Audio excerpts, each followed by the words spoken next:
बांग्लादेश रे हिंदू मान को अत्याचार करा जाउची, गला काटी मारी दिया जाउची एवं तांको झियो बहु को जो भली भाव रे अत्याचार करा जाउची ता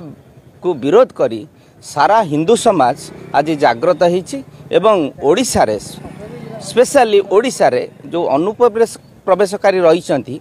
से माने कौन करुँच ओडिशा रे भी विच्छिन्नतावादी होकर रहीकि विभिन्न प्रकार अराजकता काम लिप्त रही जो माने विच्छिन्नतावादी बा अणप्रवेशकारी आसी ओडिशा को से माने खाली से माने भावुचंती गोटे आधार कार्ड करदेले का भोट परिचय पत्र करदेले बा राशन कार्ड गोटे करदेले जे आमे ही गलु देशर नागरिक सेटा भाविबा उचित नुहे। से माने आम देशर नागरिक नुह, जदि से माने आम देशर नागरिकता नबा पई चाहुचंती से माने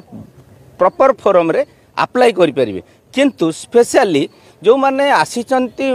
मुस्लिम बंधु माने से मुस्लिम समाज जो आसी से मानको विभिन्न जगार से माने छद्मवेश ओडिशा रे अछंती, तेणुक से माने एठू तांका देश को जातु।